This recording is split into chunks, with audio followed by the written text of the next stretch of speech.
한 해 우리 세종중문교회 1년의 표현은 바로 리빌드입니다. 리빌드. 지금까지 우리는 신앙생활을 나의 신앙생활이라는 그런 멋진 건물을 세우기에 우리가 노력을 하였습니다. 그래서 오늘은 우리가 한번 믿음의 집을 한번 지어보기를 원하는데요. 믿음의 집이니까 제가 이렇게 한번 집을, 여러분 저는 그림을 엄청 잘 그립니다. 양해를 부탁드려요. 이게 저의 최선입니다. 사람은 늘 뼈만 있어요. 제가 그리는 그림은. 우리의 신앙생활은 무엇이냐면요, 각자 나름의 나의 믿음의 집을 짓는 것에 우리는 초점을 두고 우리는 신앙생활을 하였습니다. 그래서 우리가 믿음의 건물을 지을 때 이것을 몇 층으로 지을 거냐, 그리고 재료는 무엇을 할 거냐, 그리고 인테리어는 어떻게 하고, 우리는 신경 쓸 게 얼마나 많은지 몰라요.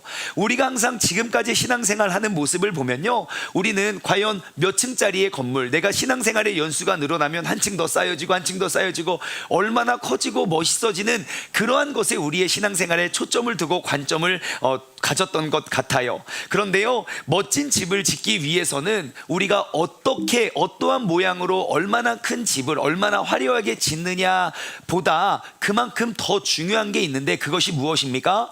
어디 위에 집을 짓느냐입니다. 우리는 이것을 그 집의 기초라고 이야기를 해볼게요.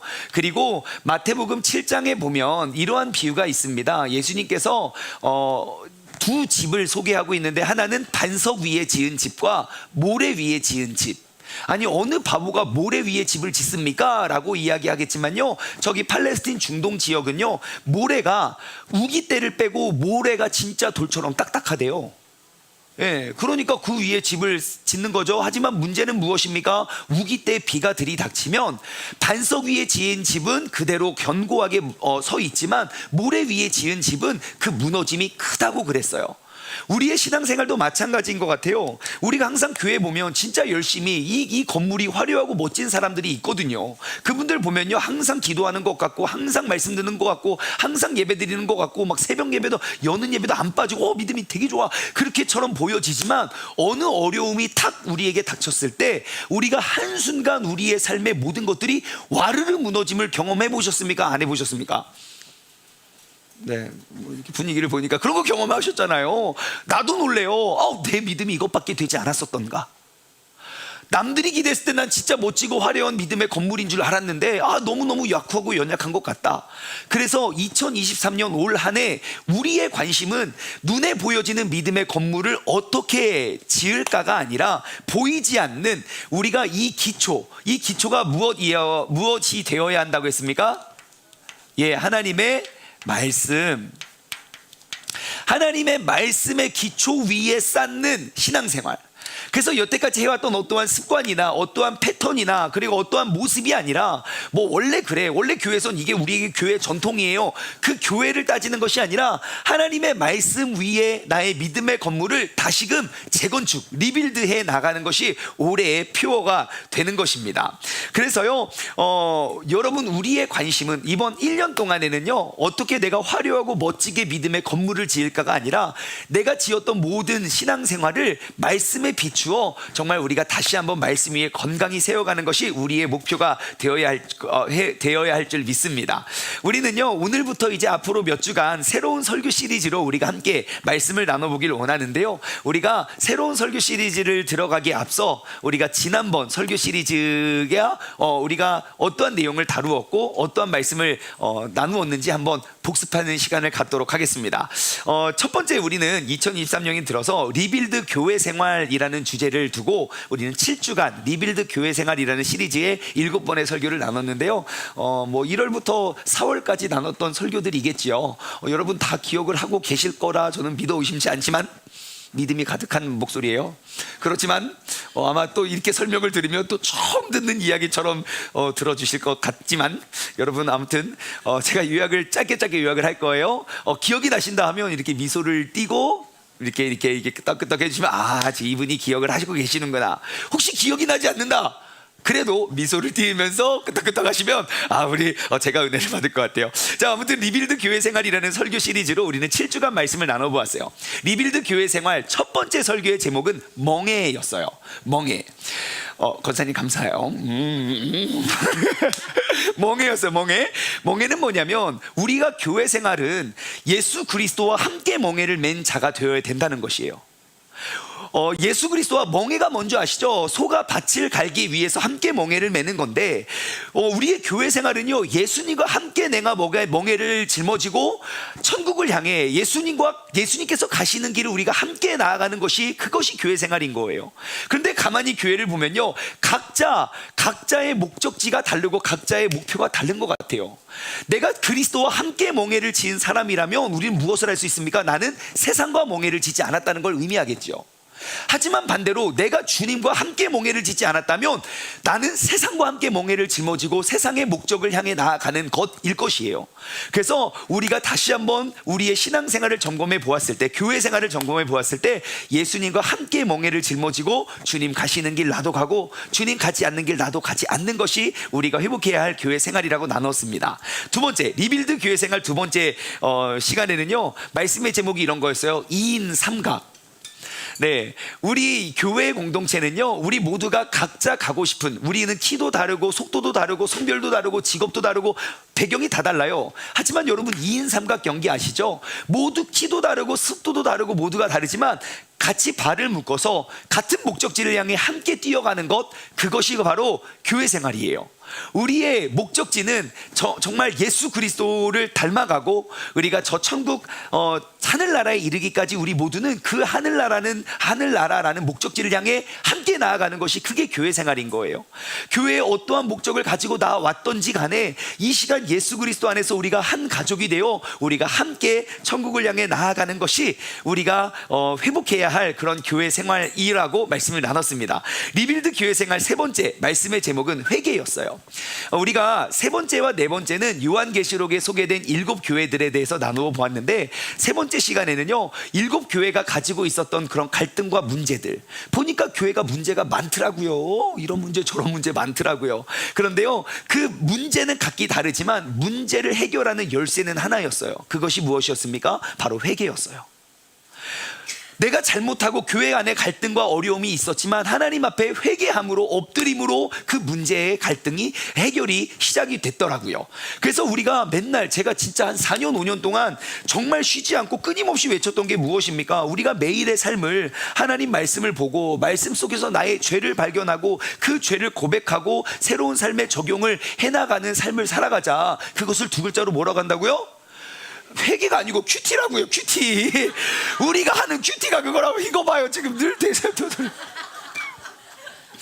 그래서 우리가 맨날 큐티를 하자고 하는 이유가 그것이에요. 우리가 매일매일 오늘 나에게 주어진 본문 말씀 속에 나의 삶을 돌아보고 나의 삶의 잘못을, 나의 죄를 고백하고 나의 삶을 점검해 가는 것을 우리는 큐티라고 이야기하지요. 그래서 우리가 항상 어떠한 일들과 갈등 속에서 항상 나의 죄를 발견하고 그리고 공동체 속에 고백하고 우리가 더욱더 큰 회복을 향해 나아가는 것이 바로 리빌드 교회 생활의 세 번째 시간이었고요. 네 번째는요, 말씀의 제목이 이런 거였어요. 굿잡. 드디어 하나 기억이 났어요. 자, 이것이 무엇이냐면 그 7 교회들이 다 책망을 받는 이유들이 다 달랐지만 회개를 통해서 회복이 됐다면 그들이 칭찬받는 이유들도 다 달랐어요. 그런데 그들이 칭찬받는 것의 공통 분모를 뽑아보니까 그들은 어떠한 환경과 어떠한 상황 속에서도 믿음을 굳게 지켰더라고요. 그래서 우리가 그때 말씀 나눴어요. 믿음을 굳게 잡아 하나님으로부터 굿잡이라는 칭찬을 듣자고 말씀을 나눠 보았지요. 우리도 그러했으면 좋겠어요. 우리의 신앙생활 문제도 있고 갈등도 있고 어려움이 있겠지요. 하지만 모든 환경과 상황 속에서 예수 그리스도를 향한 우리의 믿음을 굳게 잡아 하나님께 굿잡 칭찬 드릴 수 있는 우리 모두가 되었으면 좋겠습니다. 자, 리빌드 교회 생활 다섯 번째는요, 거룩의 무게라는 제목으로 말씀을 나눴어요. 거룩의 무게. 우리의 신앙생활의 연수가 더해가고 우리의 믿음이 자라나고, 즉 이 믿음의 건물이 점점점 성장해 커져가고 화려해져 가는 것에 동의어는 무엇이냐면요, 거룩한 그 짐을 우리가 더 무겁게 짊어지는 것이에요. 교회 생활이 익숙해지고 친숙해지면 친숙해질수록 내가 요령이 생겨서 점점점 거룩의 무게, 더욱더 가벼운 거룩을 우리가 짊어지고 놓는 것이 아니라 우리가 신앙생활을 더해가면 더해갈수록 우리는 더욱더 무거운 거룩의 짐을 짊어지고 나아가는 것이 우리가 회복해야 할 교회 생활이라고 했어요. 그래서 그때 나무를 비유를 들었어요. 여러분, 나무를 보십시오. 가장 큰 나무일수록 가장 먼저 난 가지는 맨 밑에 있습니다. 가장 큰 모습으로 새로 난 모든 가지를 받쳐주고 세워주는 역할을 감당합니다. 그러므로 우리가 교회 생활을 하면 할수록 점점점 무거운 거룩의 무게를 우리가 세워가고 쌓아가기를 소망합니다. 아우, 내가 옛날에 왕년에 야단 그것보다 더했다. 옛날에, 그 옛날은 없습니다. 예, 우리가 항상 더욱더 무거운 거룩의 무게를 짊어지는 것이 교회 생활을 회복하는 방법이었고요. 리빌드 교회 생활 6번째는 입양이라는 말씀의 제목으로 나눴어요. 입양은 무엇을 의미하냐면요, 그 초대교회의 모습을 쭉 살펴보니까 초대교회에 일어났던 부흥과 그들의 신앙생활의 모습을 보니까 딱 한 단어로 설명할 수 있겠더라고요. 그것은 바로 가족이었어요. 초대교회에 함께 교회를 이루었던 사람들은 정말 하나의 가족이 되었더라고요. 같이 먹고 같이 떡을 떼고 교제하고 같이 울고 같이 살고 같이 죽고 했던 그런 가족. 다시 말해 우리 교회 공동체 안에 새 가족이 온다는 것은 내가 모르는 낯선 사람 한 명 안녕하세요 인사하는 것이 아니라 우리의 그리스도 세종 중문의 가족으로 입양하는 것이라고 우리가 생각을 바꿔야 된다고 했어요. 여러분, 낯선 자가 있는 게 당연한 거 아닙니다. 제가 그 아바타 영화 보여줬잖아요. 훗두른가 묻두른가 아무튼 우리 그거 해야 된다고. 그래서 모든 가족원이 새로운 가족을 입양해서 정말 예수 그리스도 안에서 머리 되시는 예수 그리스도 안에서 우리가 한 가족이 되어야 되는 공동체가 바로 우리 교회가 되기를 소망합니다. 마지막으로 리빌드 교회 생활 7번째 마지막 시간은요, 우리가 이걸로 시리즈를 마쳤는데요, 말씀의 제목이 이런 거였어요. 바나바. 혹시 바나바 이름의 뜻이 기억이 나실까요? 예? 예, 그죠? 나바의 아들, 바는 아들이잖아요. 나바는 뭐였죠? 위로의 아들이라고 했어요. 그래서요, 우리의 교회를 이루어가는 것은요, 여러분, 교회 공동체는 위로의 공동체예요. 내가 정해놓은 목표와 뜻이 있으니까 나 혼자 가서 다 이루어야지, 하하, 나는 목적지에 도착했다, 혼자만 하는 것이 아니라 서로를 돌아보아 서로를 챙기고 위로하면서 우리가 함께 그 목적지에 나아가는 것. 그래서 우리는 리빌드 교회 생활이라는 주제를 그렇게 마쳤고요. 오늘부터 우리는 새로운 설교 시리즈, 바로 제목은 리빌드 예배 생활입니다. 시작. 리빌드 예배 생활. 그래서 근본 시리즈를 통해서 나의 예배의 모습을 우리가 점검하고 우리가 말씀 위에 내가 지금 올바로 온전한 예배를 드리고 있는가, 이 예배는 살아있는 예배인가 죽어있는 예배인가. 여러분, 죽어있는 예배 100번 1000번 10,000번 들어도 여러분, 우리는 조금의 변화도 일어나지 않습니다. 그래서 우리 근본 설교 시리즈를 통해서 나의 예배의 모습을 말씀 위에 다시 한번 리빌드해 나가기를 소망합니다. 자, 여기에 기초가 있고요, 여기에 건물이 있어요. 그러면 이 신앙생활의 건물을 지탱하는 기둥들이 있을 거예요. 기둥들을 노란색으로 할게요. 이 교회를 세워가는 기둥들이,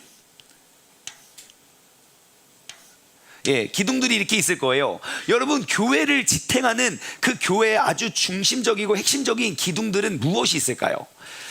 교회에서 꼭 해야 하는 그러한 중요한 사역들을 말하는 것이죠. 이를테면 여러분, 교회에서 빠질 수 없는 것들이 뭐가 있죠? 예배 있죠. 예배. 이거 예배. 교회에서 예배가 빠지면 안 돼요. 예배. 또 교제. 교제가 있어요. 교제도 해야 돼요. 기도해야죠. 교회 모여서 기도. 또 전도. 야, 기도만 합니까? 전도도 해요. 전도. 또 성경 공부, 찬양. 찬양 예배에 있어요. 또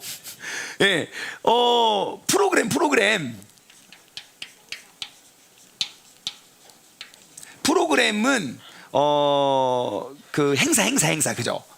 그 행사를 해야죠. 보통 전도는 행사 때 많이 되지 않습니까? 우리 이런 거 하니까 이렇게 오세요. 행사.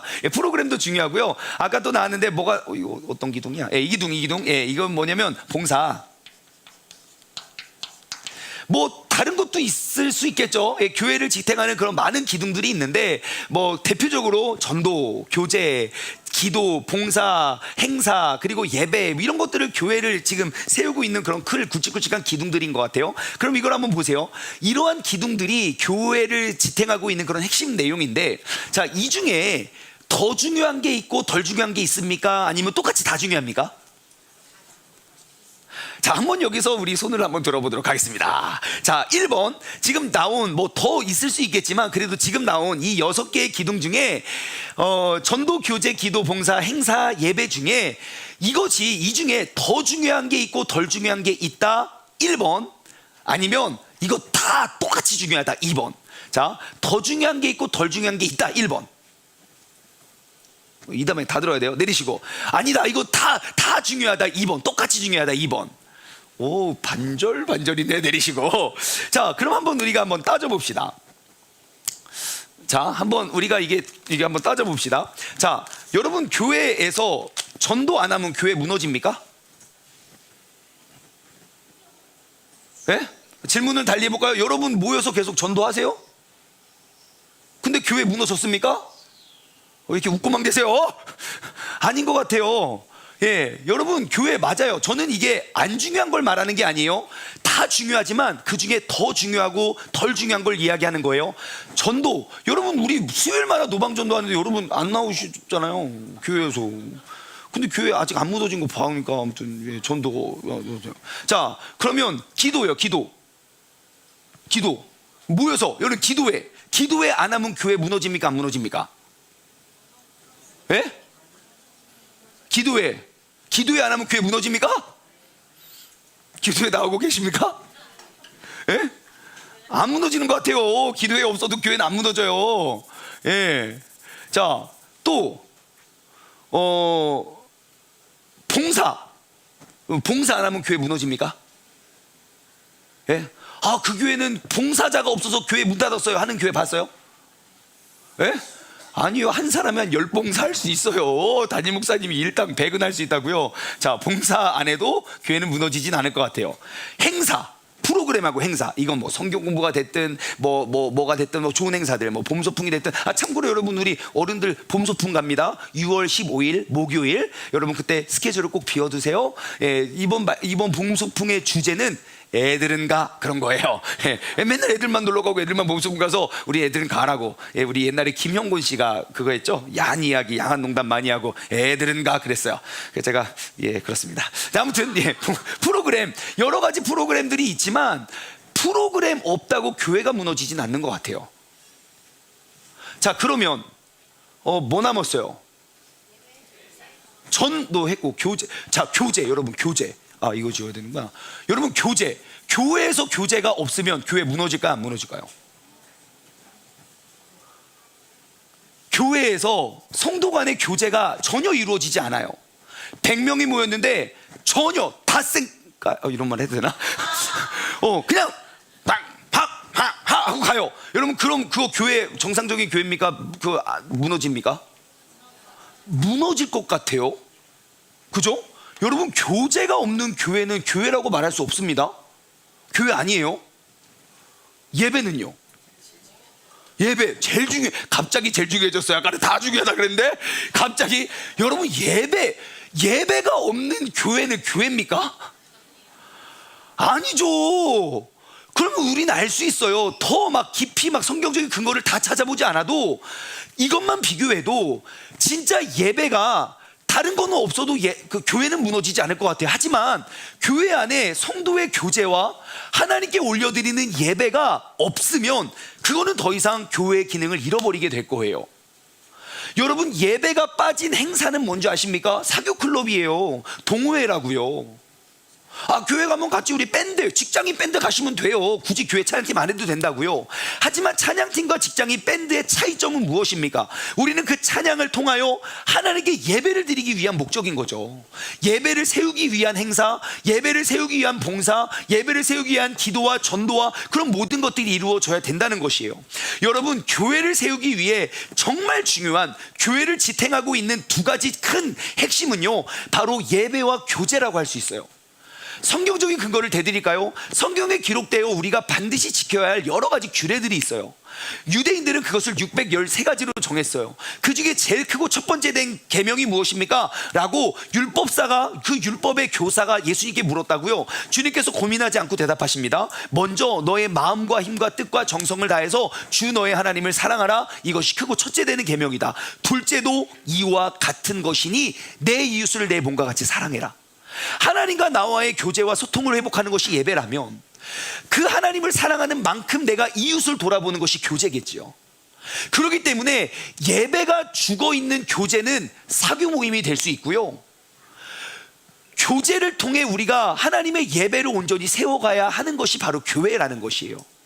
그래서 이 교제라는 주제는 올해 안에 언젠가는 나눠볼 거고요, 우리가 근본 시리즈를 통해서 이 예배에 우리가 집중해 보았으면 좋겠어요. 자, 제가 얼마 전에 맛집을 운영하시는 사장님과 이런저런 대화를 나눴어요. 사장님과 대화를 나누는데 많은 대화들 몇 시간 동안 얘기를 했거든요. 근데 이제 제가 제 마음에 이렇게 아직도 그냥 대화하고 끝나고 막 메모하면서 듣진 않았어. 그냥 대화니까요.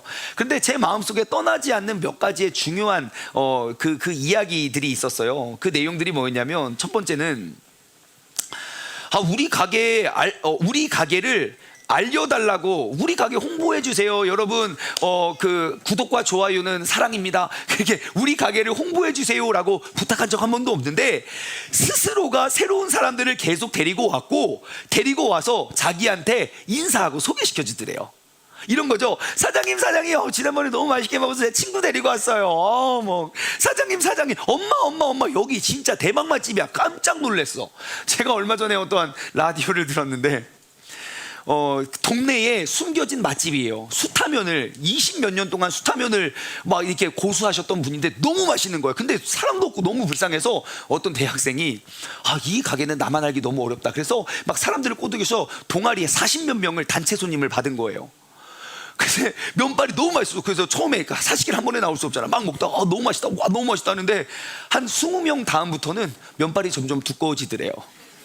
이거 뭔가 이상한데, 뭔가 밀가루 많이 나는 것 같은데, 한 30명 넘어가서는 메뉴가 안 나오는 거예요. 그리고 다음날 문 닫았대요. 내가 이 가게를 문 닫겠다고, 너무 할아버지 개인적인 사정에 의해서 운영할 수가 없다고 팔에 병 나가지고 며칠 동안 앓으셨대요. 뭐 그런 거죠. 자, 그렇게 해서 내가 우리 가게를 알려달라고 홍보해달라고 부탁한 적 없는데 자기 스스로가 새로운 사람들을 계속 데리고 왔다는 것이에요. 두 번째는요, 손님 입장에서 자기 발로 와서 자기 돈 내고 자기 돈을 쓰는데 고맙다고 인사하더래요. 원래 인사를 누가 해야 됩니까? 사장님이 해야죠. 사장님이 우리 가게에 와셔서 또 귀한 주머니 쌈짓돈을 꺼내서 우리에게 기증해 주셔서 감사합니다 라고 사장님이 인사해야 되는 거 아닙니까? 그런데 자기가 자기 돈 쓰는데 와가지고 자기 돈 내고 자기가 먹고 고맙다고 인사를 하고 가더라는 것이에요. 자, 세 번째는요, 식당을 오픈하기 전부터 줄 서서 사람들이 기다리고 있다는 거예요. 식당이 11시에 오는데요, 10시 반 이렇게 가면은 벌써 사람들이 줄 앞에, 건물 앞에, 거기가 이렇게 막 목이 좋은 곳은 아니거든요. 이렇게 외진 곳인데 그 건물 앞에 사람들이 줄이 쫙 서 있대요. 아직 첫 번째 주문이 들어가기도 전인데 번호표가 20번 30번 이렇게 나가 있는 거예요. 그러니까 이게 어떻게 그렇게 열기도 전에 먼저 와서 기다리냐. 네 번째는요, 그런데 그 식당을 서서 기다리는 사람들의 표정이 하나같이 기대와 설렘과 기쁨이 가득한 표정이라는 거예요.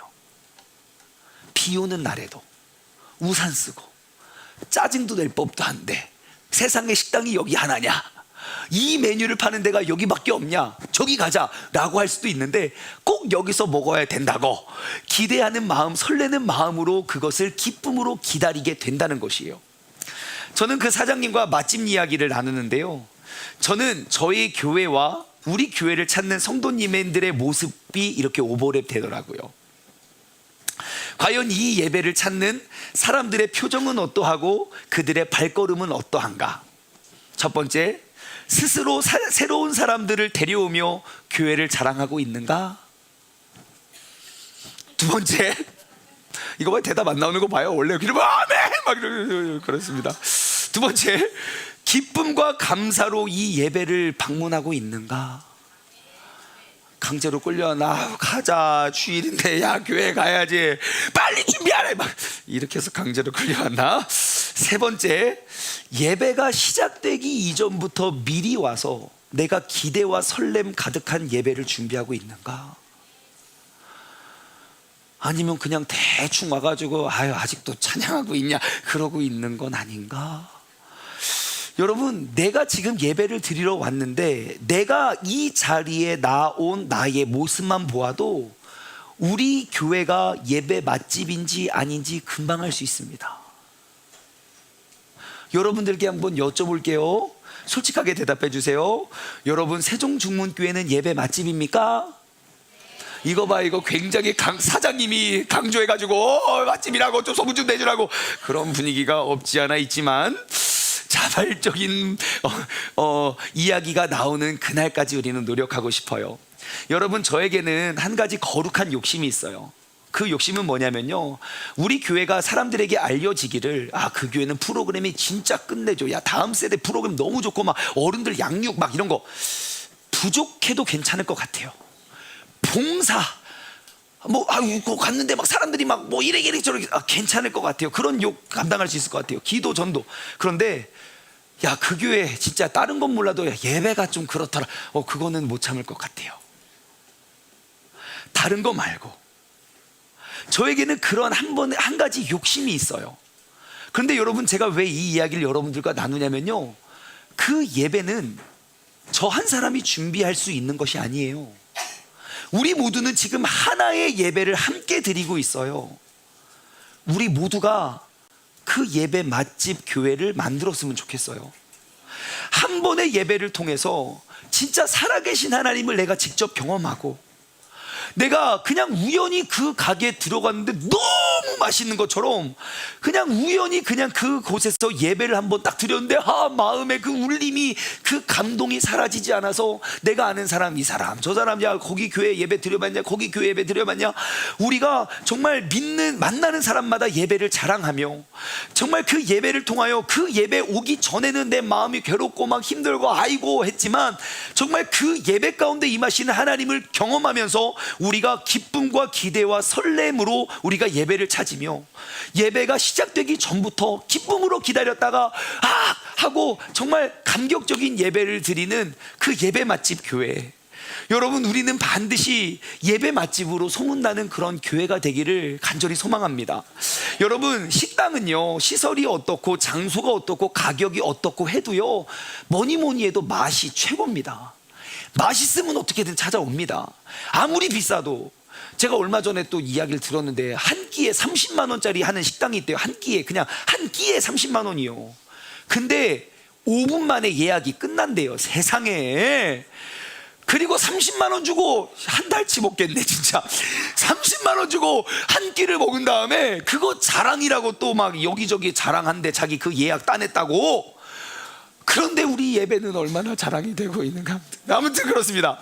그렇다면 식당은 뭐니 해도 맛이 중요하듯 교회는요, 프로그램 중요하죠, 시설 중요하죠, 뭐 주차 중요하죠, 다 중요하지만 뭐니 해도 교회는 예배가 살아있으면 됩니다.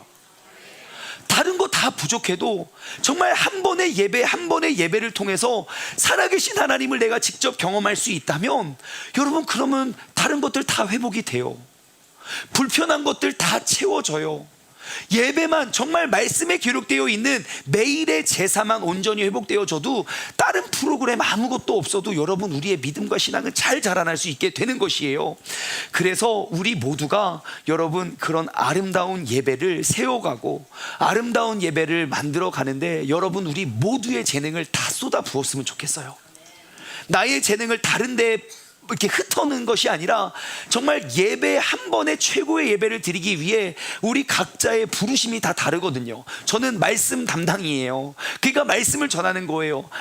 하나님께서 여러분들 각자에게 이 예배를 우리 모두의 예배로 받으시는 하나님, 우리 각자에게 주어진 모든 재능과 은사를 우리가 모두어서 하나님께 올려드릴 수 있는 그러한 예배를, 그러한 최선의 예배를 우리 모두가 세워가기를 소망합니다. 제가 예배가 중요한 성경적인 근거를 한번 대드릴게요. 여러분, 예배라는 그 예배를 배우기 위해서 그러니까 예배에 관련돼서 그 예배를 배우기 위해서 성경을 한번 보세요.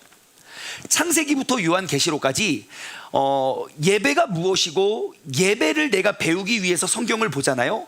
그러면 66권 중에 거의 다 예배가 얼마나 중요하고 예배를 성공한 사람들의 모습은 이렇고 예배를 실패할 땐 이렇게 된다. 예배를 배우기 위해서 성경 66권을 보면 대부분의, 그러니까 거의 모든 성경에서 우리는 예배를 배울 수 있습니다. 예배를 성공했을 때, 예배를 실패했을 때, 이 인생에. 그런데 우리가 맨날 교회에서 회의하고 고민하는 것들, 어떠한 프로그램으로 사람을 모을 수 있을까? 우리가 어떠한 전도 전략을 세울까? 어떠한 봉사를 할까? 이러한 것들, 그러니까 교회 안에서 진행되는 프로그램들을 배우기 위해서 성경을 봐보십시오. 그러면 우리가 교훈 삼을 구절들이 많지 않아요. 그러니까 우리가 알 수 있는 건 무엇이냐면 진짜 우리 신앙생활의 중요도를 어디에 두어야 하는가. 생각해 보세요. 만약에 교회 프로그램이 중요하잖아요. 그러면 성경에 나와 있는 교회들마다 각 교회들이 자랑할 만한 프로그램들을 소개하고 있겠죠. 이를테면 에베소 교회는 뭐 예를 들어 새가족 양육이 좋고, 그 다음에 뭐 고린도 교회는 전도 진짜 잘해. 뭐 빌립보 교회는 뭐 기도를 엄청 잘해. 뭐 각자 우리가 지금 알고 있는 교회들마다 그 교회가 갖고 있는 특징들이 있을 때 지금 그러한 것들을 소개해 놨겠죠. 뭐 양육은 이렇게 하고 교육은 이렇게 하고 봉사는 이렇게 하고 이렇게 매뉴얼, 성경을 통해 배워야 되는데 성경은 그런 것들 잘 안 가르쳐 줘요. 하지만 예배가 얼마나 중요하고 그 예배를 성공한 사람들의 인생이 어떻게 되고 예배를 실패한 사람들의 인생이 어떻게 되는지 그 예배에 대해서 너무 많이 가르쳐주고 있다는 것이에요. 그러므로 여러분, 이제 우리 신앙생활의 관심도 무엇보다도 먼저 예배에 집중되어져야 돼요. 우리가 교회 안에서 우리가 진짜 관심을 두고 집중해야 될 것은 바로 예배와 교제, 이것들을 우리가 어떻게 잘 세워갈 수 있을지 우리의 관심과 우리의 열정이 모여지면 여러분, 그 교회는 반드시 건강히 세워지게 될 줄 믿습니다. 건강한 교회를 세우기 위해서 여러분, 예배면 충분합니다. 예배가 살면 성도가 살고요, 성도가 살면 교회가 살고, 교회가 살면 나라가 삽니다. 대한민국을 욕할 것이 없어요. 교회가 교회다워지면 대한민국은 삽니다. 오늘날 교회를 다니는 사람들이 성경을 보고 그 사람들의 삶을 봐서 일치가 되는데 나라가 문제 있다면 그거 잘못된 겁니다. 성경을 보세요. 모든 역사에 왕들이 하나님의 율법 아래서 하나님을 경외하고 세웠던 그 나라는 반드시 살아납니다. 하지만 그 나라를 인도하는 사람들이, 나라에 영향력 있는 사람들이 하나님을 경외하지 않았을 때 나타나는 현상들을 보면 우리는 금방 알 수 있지요. 그래서 여러분, 우리 세종중문교회는 뭐니 해도 뭐 시설이 어떻고 지하실 갖고, 야, 나 세종중문교회 찾아갔는데 야, 입구를 못 찾았어야 고기 먹고 돌아왔다, 그럴지라도 그런 건 괜찮아요. 진짜 그런 항의도 많이 받았어요. 입구가 어디냐고. 그래서 우리 여기 지하실이라고 크게 써놨는데 그거 떨어졌어요. 간판이 없어졌어요. 그런 거 괜찮아요. 갔는데 뭐 주차 못하고 뭐하고 어쩌고 그런 거 괜찮아요. 하지만 정말 이 지하실에 들어와서 예배를 드리는 순간 진짜 살아계신 하나님을 경험했다는 그것을 놓치면 우리는 모든 것들을 놓친 것과 마찬가지예요. 우리 세종중문교회는 우리 모두가 그 예배 맛집 교회를 만들어 갔으면 좋겠어요. 그래서 제가 이 관점을 가지고 성경 속의 예배 맛집 교회를 한번 찾아봤어요. 성경 속의 예배 맛집 교회는 어디인가? 많이 있고 많은 특징들을 얻을 수 있는데 제가 오늘 여러분들에게 소개하고 싶은 한 교회가 있어요. 그 교회의 이름은 바로 에베소 교회예요. 어떤 교회라고요? 에베소. 사도 바울이요 3차 전도 여행을 떠나요. 1차, 2차, 세 번째 전도 여행을 떠나는데 사도 바울이 1차, 2차, 3차 전도 여행을 떠나면서 항상 그냥 빨리 이동을 하거든요. 그리고 이동했던 그런 거리도 엄청 멀고 길고, 근데 에베소에는요 무려 3년 가까이 그곳에 한 곳에 머물러요. 그래서 왜 그러지? 하고 그 모습을 한번 살펴보면 그곳은 진짜 예배 맛집이라는 걸 제가 깨달았어요. 자, 사도행전 19장은요 성경 보시면 그 작은 글씨로 제목이 이렇게 나왔죠. 바울이 에베소에서 전도를 하다. 사도 바울이 이제 에베소에 가요. 에베소 교회는 아볼로라는 그런 목사님이 이제 목회를 하시던 곳인데, 아볼로 목사님은 정말 흠이 없는 너무너무 훌륭하고 좋은 목사님이세요. 한 가지 뭐냐면 성령 충만하지 못했던 그런 단점이 있었어요. 예, 그의 인품과 성품과 그리고 그의 정말 달변가라고 했고 말씀대로 율법을 지키고 율법을 가리키는 것에 능숙한 자였어요. 하지만 그 성령이 계심을 알지 못했어요. 하지만 나중에 또 그거 다 배워요. 예, 그 목회 잘하셨던 분도 다 낮은 자세를 배워요. 여튼 사도 바울이 에베소에 가서요 사람들에게 물어봐요. 그 제자들에게 너희는 성령을 받았느냐? 그러니까 갑자기 화들짝 놀래요. 성령이 무엇이에요? 성령이 계심도 듣지 못했는데요. 그래? 야, 그럼 니네는 어떤 침례를 받았냐? 저희는 요한의 침례를 받았는데요. 아, 그래? 그러면서 그 사람들을 데리고 기도를 해줘요. 그것이 오늘 본문 말씀 사도행전 19장 6절이에요. 자, 5절에 보면요, 그 주 예수 그리스도의 이름으로 침례를 받으니 6절 바울이 그들에게 안수를 하니까 성령이 그들에게 임하시게 된 거예요. 성령이 임하고 났더니 방언도 말하고 예언도 하는 거예요. 그때에 성령 체험을 했던 사람이 몇 명이에요? 7절 모두 12사람쯤 되니라. 한 12명쯤 성령을 받았어요. 그래서 사도 바울이 이제 그 다음에 오늘 본문 말씀이에요. 8절로 들어가요. 바울이 이제 어디에 들어갑니까? 회당에 들어가요. 회당을 오늘날로 말하면 어디예요? 교회라고요. 그 에베소에 있는 교회에 들어가서 얼마 동안요? 석 달 동안 뭘 합니까? 담대히 하나님 나라에 대해서 강론하고 권면해요. 계속 예배, 성경을 계속 가르쳤어요. 계속 예배를 인도했어요. 그러니까 3개월 동안 그러니까 사도 바울이 3개월 동안 계속 말씀을 가르치니까 어떻게 됐겠습니까? 변화받고 새로워지고 막 놀라운 기적과 이적과 역사가 일어날 것 같죠? 그렇지 않았어요. 9절 어떤 사람들은요 마음이 굳어졌어요. 마음이 굳어진 사람, 말씀을 받는데 마음이 굳어진 사람의 특징이에요. 첫 번째 뭐예요? 순종하지 않아요.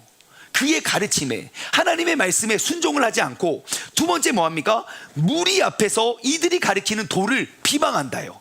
불평불만이 가득한 거예요. 여러분, 우린 여기서 아주 중요한 영적인 원리를 얻을 수 있어요. 우리가 예배를 드리는 예배자라면 그 예배자의 특징은 무엇입니까? 전해지는 하나님 말씀에 대한 순종이에요.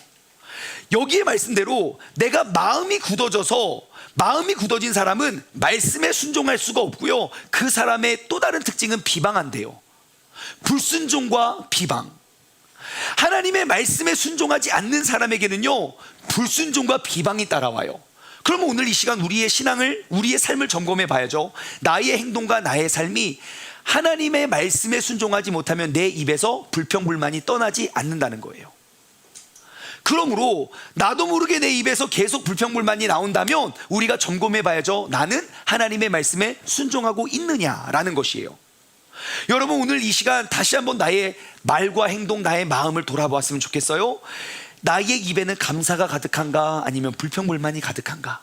이것의 동의어는요, 나는 이 하나님의 기록된 말씀에 내가 얼만큼 순종하고 있는가와 정비례합니다. 내가 말씀에 기록되어 있는 그 가르침들에게 순종을 하면 할수록 내 입에는 감사와 기쁨이 고백되어질 거예요. 하지만 내 마음이 굳어져서 하나님의 말씀이 순종이 되지 않으면, 그러면 내 입속에 원망과 불평이 가득하고요, 무리 앞에서 이 도를 비방하는 사람들이 된다는 것이에요. 오늘 이 시간 나의 삶에 순종과 감사가 가득한 삶이 되기를 주님을 소망합니다. 자, 계속 볼게요. 9절 비방이 가득하거늘 바울이 이제 어떻게 대처를 합니까? 그들이 떠나. 자, 그들은 누굴까요? 바울과 그의 제자들이에요. 어디를 떠났나요? 회당을 떠났어요. 왜냐하면 회당에서 3개월 써 빠지게 성경을 가르쳤더니 불평불만이 더 많아지고 막 마음이 다 굳어졌다고요. 안 되겠다 그래가지고 떠나요. 그래서 제자들을 따로 세우고, 이게 한글 번역이 조금 이게 좀 오해의 요지가 있는데 이 번역이 좀 잘못됐어요. 그러니까 회당에 있는 제자들을 떠나서 새로운 제자를 세운 게 아니에요. 이것의 의미는 제자들과 함께, 그러니까 제자들과 함께 이제 제자들을 따로 데리고 나가서 두란노 서원으로 간 거예요. 그러니까 나와 함께 마음이 굳어진 사람을 떠나고, 그리고 그 마음에 순종했던 그런 제자들을 데리고 와서 어디에 갑니까? 두란노 서원. 그러니까 두란노 학당 같은 곳이에요. 그곳에서 이제 예배 건물, 교회 건물이 아니라, 회당은 아니지만 다른 곳에서 뭐 하기 시작해요? 날마다 말씀을 강론해요. 말씀을 계속, 그러니까 매일매일 예배, 매일매일 제사를 드린 거예요. 매일의 강론을 하게 돼요. 자, 그 다음에 2년이 지납니다. 2년이 지난 다음에 어떠한 일이 벌어지는가? 10절 2해 동안 이같이 한 건 뭐죠? 예, 날마다 두란노 서원에서 매일매일 말씀을 가리키고 우리가 매일매일 말씀을 함께 나눈 거예요. 2해 동안 이같이 하니까 세상에 이런 일이 벌어졌어요. 아시아에 사는 자는 유대인이나 헬라인이나 다 주님의 말씀을 듣더라 그래요. 자, 9절과 10절 말씀에 사도 바울이 두란노 서원에서 날마다 말씀을 강론하니까 2년이 지나니까 아시아에 사는 자는 유대인이든 헬라인이든 다 주님의 말씀을 들었대요. 저는 이 말씀을 보는데 이렇게 보이더라고요. 충만이가 세종중문교회에서 날마다 말씀을 강론했는데 말도 잘 안 나와요. 6년 동안 이같이 했는데 세종시에 사는 사람들이 다 주님의 말씀을 듣기는커녕 고운동에 있는 사람들도 다 안 들었어요. 무엇이 문제일까? 왜 사도 바울은 두란노 교회도 아니라고 회당을 떠났다고요? 이단 시비가 붙을 수도 있다고요. 근데 그 두란노 서원에서 2년 동안 말씀 가르쳤는데 아시아에 있는 모든 헬라인과 유대인이 그 말씀을, 주님의 말씀을 들었대요. 2년 동안. 근데 저는 지금 7년째인데 여기 뭐 이제 멀리 붙어있는 건물에 있는 사람들도 듣지 않은 사람들이 많아요. 왜 그런가? 첫 번째, 사도 바울이고 장충만이니까 뭐 그럴 수 있겠지요. 근데 제가 생각해 보건데 그래서 제가 발견했어요. 두란노 서원은 예배 맛집이었구나. 사도 바울이 지금 전 세계를 돌아다녔다고요. 1차, 2차, 3차 전도여행. 그때도 사람들은 다 그 복음을 접하지 못했어요. 방문한 곳은 접했겠지요. 근데 한 곳에 모여서 2년 동안 말씀을 가르쳤는데 그 지역에 있는 모든, 아시아에 있는 모든 유대인과 헬라인이 그 복음을 전해 들었대요. 바울이 쫓아갔습니까? 아니에요. 사람들이 몰려 들은 거예요. 그리고 그 사람들이 나아가 전파한 거예요. 오늘날로 예배 맛집이었던 거예요. 먼저 가서 소개하고 먼저 기쁨으로 데리고 그곳에서 또 회복되고 자랑하고, 그러한 것이 2년 동안 끊이지 않았다는 것이에요. 근데 제가 이 말씀을 보면서 10절에 보면 아시아에 사는 자는 유대인이나 헬라인이나 다 주님의 말씀을 들었더라 그랬어요. 그래서 과연 이 다 들었다는 게 무슨 의미일까? 저 나름의 위로를 받고 싶었어요. 이게 좀 과장된 단어 표현이 아닐까? 그냥 그 지역에 있는 사람들이었나? 아니면 그냥 예수님 믿는 사람들 다 모였다는 이야기인가? 라고 해서 제가 번역본을 쭉 봤더니 영어 성경에 너무너무 명확히 이것에 대해서 기록하고 있어요. 뭐라고 했냐면요, all, 모든이에요. All the residents of Asia. 그러니까 아시아의 모든 거주민들, 모든 아시아의 거주민들 heard, 들었다. The word of the Lord, both Jews and Greeks. 유대인이든 헬라인이든 아시아의 모든 그 주민들 다 들었대요.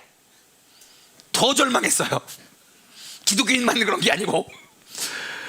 그래서 마치 이런 거죠. 야, 세종시에 사는 사람들, 야, 그 집 음식 안 먹어본 사람 없어 라는 거죠. 그 정도 맛집이었다는 거예요. 진짜 그런 게 있었어요. 저 옛날에 2008년도에 제가 미국에 처음 갔거든요. 뉴욕에 처음 갔는데, 그때 진짜 그 당시, 지금은 아마 그 말이 없을 거예요. 그때만 해도 여러분 2008년도 그 이전에 뉴욕 다녀오신 분들은 아마 이런 유행어 아실 거예요. 뉴욕에 오면 아리랑에서 반드시 밥 먹고 나갈 거야. 아리랑 식당 있어요. 아시죠? 거봐, 이거 봐. 아메리칸 있잖아요. 아리랑 그런 그 친구가 있었어요. 그러니까 뉴욕에 가면요, 그러고 보니까 저를 공항에 픽업해 오셨던 분이 공항에서 픽업해서 아리랑 식당에 가서 밥을 먹여주고 그 다음 저를 보냈어요. 한국 사람들은 그게 마치 코스처럼, 야, 뉴욕에 오는 사람들은 아리랑 식당 가서 밥 안 먹은 사람 없어 라는 말처럼, 야, 아시아에 있는 사람들은 지금 사도 바울의 가르침을 안 받은 사람이 없어 라는 것이죠. 예전에 진짜 그런 말이 있었어요. 과장된 표현이겠지만 이동원 목사님 아시죠? 지구촌 교회를 담임하셨던 이동원 목사님이요, 옛날에 워싱턴 지구촌 교회인가 거기에서 사역을 하셨어요. 근데 그 당시 워싱턴에 이동원 목사님 담임 목사님 하실 때 워싱턴에 살고 있는 한인들은 다 그 교회에 다녔다는 루머가 있었어요. 사실인지 몰라요. 다 그 교회 가서 말씀 듣는다. 마치 이런 거예요. 사도 바울이 두란노 서원에서 2년 동안 말씀을 가르쳤는데 그 지역에 있는 모든 사람들이 다 그 말씀을 들었다는 것이에요. 여러분, 우리도 이 9절과 10절의 말씀을 우리가 도전했으면 좋겠어요. 우리가 그냥 와서 그냥 대충 그냥 끼니 때우는 신앙생활 하는 것이 아니라 정말 이곳에서 예배를 드릴 때마다 우리 모두가 하나 되어서 정말 살아계신 하나님을 경험할 수 있는 정말 예배 맛집 교회를 세워가길 소망합니다. 그래서 우리는 이러한 말씀에 도전했으면 좋겠어요. 9절과 10절, 세종중문교회 사람들이 세종에서 날마다 말씀을 나눌 때에 2해 동안 이같이 하니 세종에 사는 사람들은 그리스도인이든 비그리스도인이든 다 주님의 말씀을 듣더라. 그들이 믿고 따르는 것은 그들의 결정이지만 들려주어야 하는 것은 우리의 책임입니다. 그러므로 여러분, 근본 설교 시리즈를 통해서 예배가 무엇인지, 그리고 예배를 어떻게 준비해야 되는지 다시 한번 우리가 돌아보고 점검하여 정말 사도행전 19장 9절과 10절의 고백을 우리 모두의 간증으로 여길 수 있는 우리 모두가 되길 소망합니다. 여러분, 예배면 충분합니다. 예배를 회복합시다. 예배에 나의 모든 은사를 걸길 소망합니다. 그럼 이런 질문이 들 거예요. 그럼 왜 우리가 예배에 목숨을 걸어야 됩니까? 자, 11절과 12절이에요. 자, 하나님이 바울의 손으로 놀라운 능력을 행하게 하셨어요. 2년 동안 바울은 뭐 했는데요? 계속 말씀 나눴다고요. 근데 하나님이 그 손에 놀라운 능력을 행하게 했는데 12절, 심지어 사람들이 바울의 몸에서 손수건이나 앞치마를 가져다가 병든 사람에게 얹으면 그 병이 떠나가고 악귀도 나갔더라. 옷깃에 손만 대도 막 병 고쳐지고 귀신 떠나가고. 누구죠? 예수님이죠. 그 예배 가운데 주님의 살아계신 능력이 그 안에 있다고요.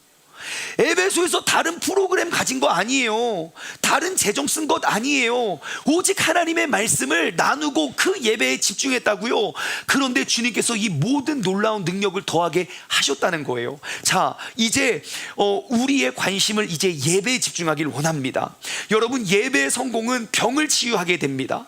하나님을 만났던, 예수님을 직접 경험했던 모든 사람들은 나를 묶어놨던 모든 병들로부터 자유함을 얻었습니다. 여러분, 예배의 성공은 악귀도 떠나갑니다. 나를 괴롭혔던 모든 그런 악한 영들도 그 예배를 통하여 온전한 자유함을 얻게 된 것입니다.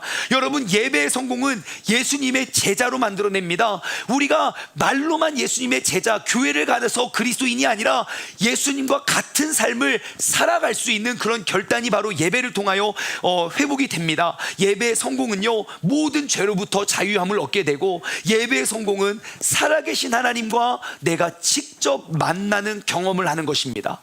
우리가 그 예배를 회복하길 소망합니다. 리빌드 예배 생활, 나의 예배를 온전히 회복하는 그러한 설교 시리즈가 되길 소망합니다. 이제는 나의 모든 에너지와 열정을, 나의 모든 관심을 예배에 집중하길 원합니다. 나의 예배 회복을 통해서 모든 문제를 예배로 풀어갈 수 있는 예배자가 되길 주님의 이름으로 소망합니다. 네, 적용 질문을 드립니다. 여러분, 이번 한 주 동안 셀 모임 하실 때 또 이러한 질문을 나눴으면 좋겠어요. 첫 번째, 어떻게 하면 예배 맛집이 될 수 있을까? 여러분들의 아이디어를 모아주세요. 여러분, 지금 저의 예배에 여러분의 예배를 말하는 게 아니에요. 우리의 예배를 말하는 거예요. 한 가지 주의할 점이 있어요. 교회에 관한 이야기가 아닙니다. 예배에 관한 이야기입니다. 교회에 관해서 예배 얘기하기 시작하면요, 할 얘기가 엄청 많아요. 뭐 이 교회는 어쩌고 저교회는, 그거 말고요, 진짜 어떻게 하면 예배만큼은 정말 최고가 될 수 있을지, 여러분 어떻게 하면 예배 맛집이 될 수 있을지 한번 여러분들의 의견을 계속 우리 셀 모임을 통해서 나눴으면 좋겠어요. 두 번째, 여러분이 이 교회가 예배 맛집이라면 그 맛집을 소개해 줄 사람이 누구입니까? 누구부터 데려오고 싶습니까? 예, 우리가 맛집 가보면요, 제일 먼저 떠오르는 사람들이 있어요. 누군지 아십니까? 가장 가까운 사람들이요. 내가 사랑하는 사람들 가장 먼저 떠올라요. 그분들 먼저 데리고 가거든요. 그러면 내가 이 세종중문교회 이 예배를 소개해 줄 사람은 누구인지 한번 생각해 봤으면 좋겠어요. 마지막으로 세 번째, 예배 맛집을 위해서 여러분 어떠한 역할을 감당하시겠습니까? 여러분들은 구경꾼으로 하나님이 부르신 거 아니에요. 우리 예배의 열매는 우리 안에 있는 것이 아니라 그 예배의 열매는, 여기서 받은 은혜는 세상 밖에서 그 열매를 맺혀지게 될 거예요. 예배 맛집을 위해서 하나님 내게 맡겨진 사명, 내게 맡겨진 역할은 무엇인지 우리가 한번 돌아보는 한 주가 되었으면 좋겠어요. 오늘 말씀을 맺으며 우리가 이 찬양 고백했으면 좋겠는데요, 주님 약속하신 말씀 위에서 내가 영원토록 주님을 찬양하겠습니다. 그 말씀 위에 내가 굳게 서겠습니다. 우리가 힘차게 박수 치시며 우리 찬양 고백하고 기도로 우리 예배를 마치길 원합니다.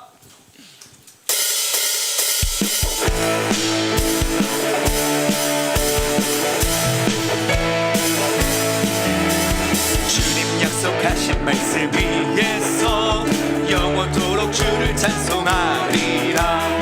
소리 높여 주께 영광 돌리며 약속 믿고 다시 한번 고백할까요? 주님 약속, 주님 약속하신 말씀 위에서 영원토록 주를 찬송. 아멘. 소리 높여 주께 영광 돌리며 약속 믿고 굳게 서겠습니다. 말씀이 굳게 서리, 굳게 서리, 그 말씀 위에 굳게 서리. 2절 주님 약속하신 말씀, 세상 역전의 경습할 때에 용감하게 싸울 겁니다. 그 약속을 믿겠습니다. 약속 믿고 3절로 고백할까요? 3절 주님 약속하신 말씀 위에서 영원하신 주의 사랑이 싸워 이기며 약속 믿고 아멘. 굳게 서리, 굳게 서, 말씀 위에 굳게 서겠습니다. 굳게 서리, 그 말씀 위에 4절 주님 약속하신 말씀 위에서 인도하는 대로 주님 품에 안식을 얻으며 약속을 믿고 굳게 서겠습니다. 아멘. 굳게 서리, 영원하신 말씀 위에 굳게 서리, 굳게 서리, 그 말씀 위에 굳게 서리라. 이 시간 우리 함께 기도하며 나아갈 때에 여러분, 나의 믿음과 나의 신앙생활을 말씀 위에 굳게 세우는 게 중요합니다. 그것보다 더 중요한 건 무엇도 없습니다. 이제는 하나님, 내가 말씀 위에 나의 예배가 온전히 세워지길 원합니다. 주님께서는 나를 예배자로 세우셨는데 나는 이 예배의 구경꾼이 되는 것이 아니라 이제는 주님께서 받으시는 그 온전한 예배자가 되게 해달라고 우리가 이 시간 주님의 이름 한번 부르시 값심하여 기도하겠습니다. 주여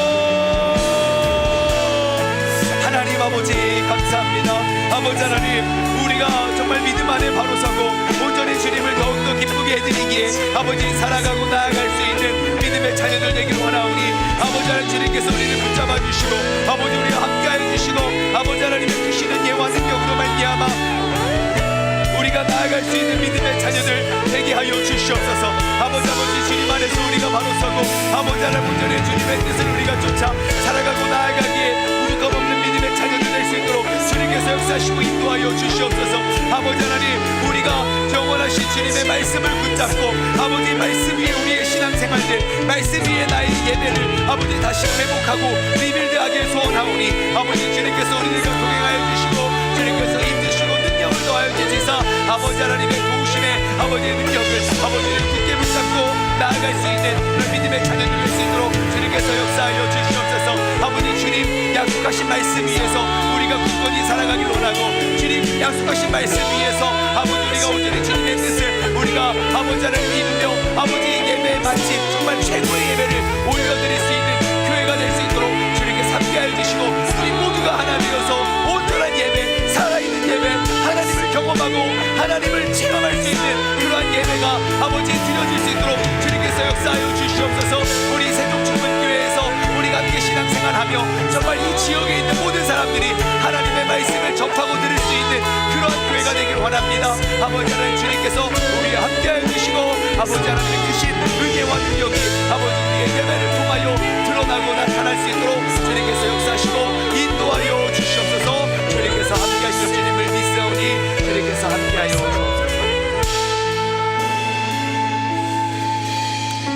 요즘 우리는 구약에 우리 큐티 본문은 구약 성경 레위기입니다. 레위기 말씀을 통해서 제사가 무엇인지 우리가 면밀히 살펴보고 있는데, 그게 번제든 소제든 화목제든 속건제든 속죄제든 어떠한 제사이든지 제일 중요한 건 예배는 제사장이 대신 드려주는 예배는 없습니다. 제물을 가지고 오는 그 사람이 예배를 준비하고 예배를 드리고, 제사장은 그냥 제사장의 역할을 거들어 줄 뿐입니다. 이제는 우리의 제사가 구경하는 제사가 아니라 나의 가장 소중하고 귀한 제물을 가지고 나와 내가 직접 주님께 올려드릴 수 있는 그러한 예배가 되길 소망합니다. 찬양은 찬양팀의 찬양을 구경하거나 내가 조금 따라 부르거나 따라 부르기 싫으면 안 하는 것이 아니라 내가 적극적으로 나의 고백으로 주님께 올려드리는 것이 찬양이고, 기도는 나의 하나님과 나와의 깊은 교제, 주님의 말씀을 통해 내 마음이 깨지고 주님의 그 기도를 통하여 내게 주어주신 그 감동의 그 응답에 의해서 나의 기도 제목이 바뀌어내는 것이, 그것이 기도이고, 하나님의 선포되어지는 그 말씀 가운데 우리가 엎드림으로 그 말씀에 순종하여 우리의 인생의 모든 것들이 주님께서 계획하셨고 모든 것들이 주님의 은혜입니다 라는 기쁨의 감사를 고백하는 것이 예배입니다. 하나님, 이제 우리 세종중문교회가 다른 건 몰라도 뭐 시설 뭐 이런 거를 다 떠나서, 프로그램을 다 떠나서 예배만큼은 정말 그 교회 예배는 살아있어, 그 교회는 예배 맛집이야 라는 아름다운 소문을 우리 모두가 함께 그 하나 되어서 그 멋진 예배를 세워갈 수 있는 우리 모두가 되게 하여 주시옵소서. 주님, 이제는 우리의 관심과 우리의 열정을, 우리에게 허락하신 모든 은사와 재능을 우리가 예배에 쏟아붓길 원합니다. 우리의 예배만큼은 정말 주님 보시기에 부끄럽지 않는 최고의 예배를 주님께 올려드리게 하여 주옵소서.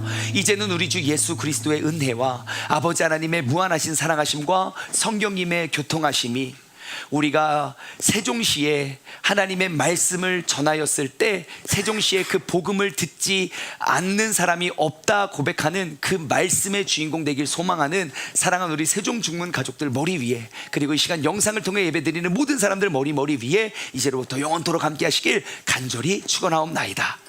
아멘.